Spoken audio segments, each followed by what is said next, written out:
Hello, ladies and gentlemen, this is Thomas, and I would like to welcome you to a new series where I will be trying to cover the history of old department stores, or just even stores that are still thriving.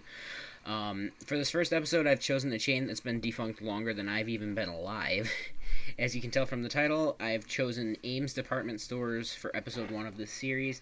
I'd like to thank numerous people. I'd like to thank Alex from Retail Adventures with Alex. I'd like to thank Justin from Justin Vickers. And I would like to thank a couple of people who I'm not sure if they'd like their names shared, so I'll be leaving them anonymous. But they do run a Facebook group, so I'll be leaving that Facebook group in the description below in case they would like to have that as their form of credit. I'll be checking with them after this. If they want their actual names, it'll be there. But I will also be featuring a clip of an old Ames training video, so let's begin with information about this old department store chain. So to begin the chain's history, we've got to go back to 1958, where two brothers named Irving Gilman and Milton Gilman opened a store in Southbridge, Massachusetts. They would name it after the previous business that was at the location, which was Ames Worsted Textile Company. The Gilman brothers would go on to open a discount store in an area where there weren't really many big box stores around. This eventually became profitable, which led to the creation of the Ames Company 4 years later in 1962. Ames would slowly extend their business area, growing as a chain. Their first big purchases would be the K&R Warehouse Corporation and the Joseph Leavitt Corporation. Hopefully I pronounced that right. The Ames Company would keep expanding with the acquisition of the David Wholesale Company that would include 13 W.T. Grant stores coming into Ames's possession around the end of that company. Ames bought the currently in Chapter 11 bankruptcy Neisner Brothers, which had about 32 stores in Florida and New York. During the 70s, Ames had purchased 47 stores, but would end up closing about 10 of those. It would continue with the concept of buying struggling chains to turn them around, as it was very successful for Ames, as it would bring in items made by commonly known creators in order to essentially sell things more successfully and turn these stores around. In 1981, Ames was running 115 discount stores between Maryland and Maine. Ames also ran 20 variety stores that were mostly located in Florida. At this point in time, 55% of their sales were hard goods, with the rest being houseware and clothing. In order for them to keep up their name brand tradition items, they had to be tight on how they handled payment, and during March of 1981, the original Ames would be remodeled, giving it 20% more sales floor space. At the end of 1981, they had $400 million in sales, about half of it because of the Christmas season. Products that Ames relied on ranged from things like hardware and housewares and automotive products. This would lead to growth of the store, which would lead to more departments being opened, such as a plant department, a furniture department, a toy department, cosmetics, and sport merchandise. Ames would begin renovating more stores in order to stay thriving against other chains, seeing a 25% sales increase as a result. They decided to update even more locations. In 1984, Ames would continue purchasing other companies by purchasing Kdt Industries Incorporated, which was a company in distress like many of their other acquisitions. Some properties that this company owned were sold off to pay debts, which left 42 King stores with a $98 million tax credit. Such positive results would lead them to be confident with a much riskier purchase in 1985, in which they would acquire the G.C. Murphy Company, which was based in Pennsylvania. Such a decision would double Ames's sales to $1.7 billion, and they would begin converting Murphy's into Ames locations. However, this would distract them from aggressively growing the chain. In the late 1980s, Ames made what would become their riskiest purchase to date. This purchase was the Zaire Corporation stores, costing them $800 million. This doubled Ames's stores and led to an estimated $5.39 billion of sales between the companies, with 736 total stores.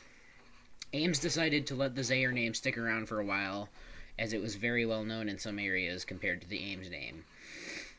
They kept the name and gave them the main Ames format in order to keep up sales, and they planned to keep all Zayre stores and staff open in the beginning, but ended up closing about 10 to 15% of the Zayre stores. In early 1989, Ames would close 77 stores, 74 of which were Zayre locations. At this time, Ames was the fourth largest retailer in the United States with 693 stores. In October of 1989, 254 former Zayres would be opened as Ames, but that would be a tough year because Zayre sales would drop down by 15%. They had continuing issues with that chain alone that would cost them $7 million, and they would lose nearly $28 million in 1989 alone. 1990 began with 15 Zayre stores closing as poor sales made paying for past merchandise the chain purchased very difficult. It was not able to buy any new merchandise, leading to a loss of $228 million in 1990. Not only that, but on April 25th, 1990, Ames was forced to go into Chapter 11 bankruptcy. This would lead to a reorganization plan being formed. One of their first steps to recover was closing 221 stores while also letting 18,000 employees go.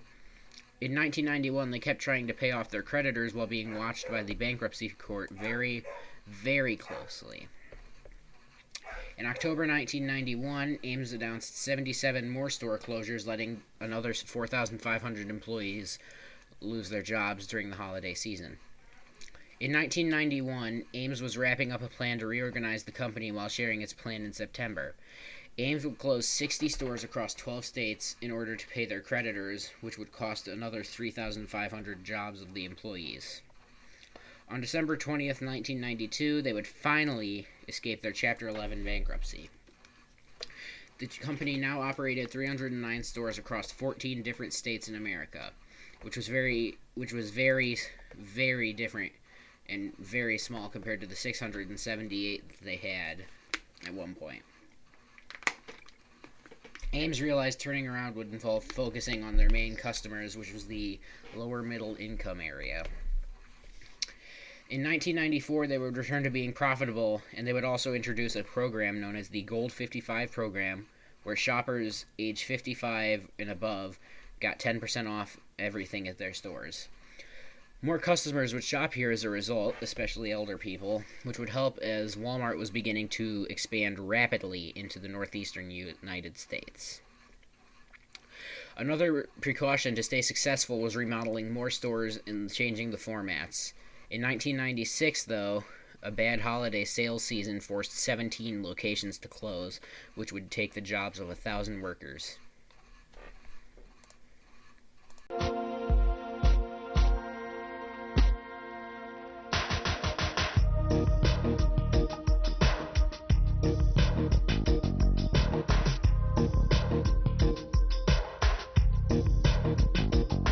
Every day, first thing in the morning, an associate gets the key.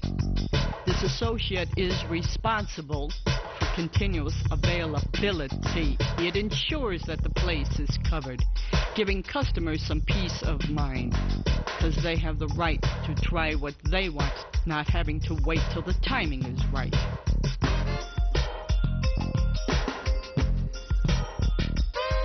Now let's just take a for instance. A customer is at the door. She wants to try on some items and then maybe she'll try on more. But you can bet she won't like waiting when she's got something better to do than stand around wasting her time while she stands there waiting on you.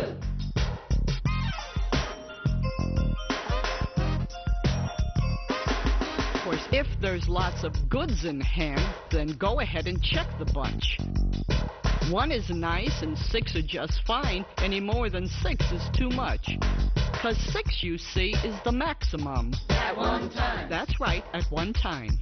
Just count each garment separately. A 2-piece counts for 2. And if there's 7, 8, 9, or 10, the person comes out and back in again. 'Cause 6, you see, is the maximum. At one time. That's right, at one time.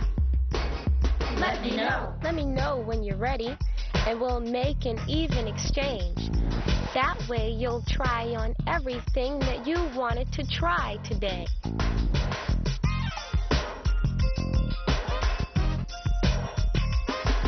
And let's just say for a moment that the lady wants another size. Hey, that's good service at the fitting room, like the smile that associate provides. How'd you do? How'd you make out? Is pleasant chatter that you can say while you check the count at the fitting room before she walks away. Oh my, there's only 5. You scream as she gives them back, but the trick here is to be polite, not to launch a big attack. You just nicely say, Please wait a moment while I check it out. Perhaps it was left behind. and then go and check the fitting room to see what you can find. Just remember, though, do not accuse. The trick is to be kind. Yeah, the trick is to be kind. The associate available at all times. The associate available at all times. Garments, not the hangers, are the quantity. Hangers don't matter, it's the garments you count.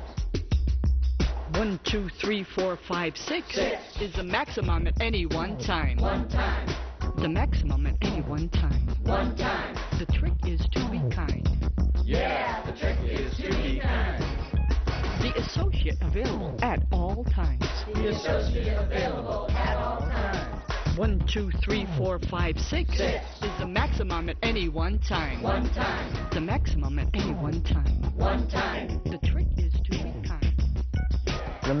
To mention one of the well-known acquisitions Ames made. In November 1998, Ames chose to purchase all 155 Hills stores, locations which were struggling to stay open. This added Tennessee, North Carolina, Kentucky, and Indiana to Ames' area of operation.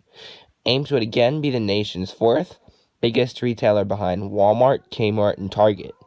1999 would lead to 150 Hills stores getting the Ames makeover. Ames would purchase Caldor during Caldor's Chapter 11 bankruptcy liquidation, turning all their locations to Ames later in 1999.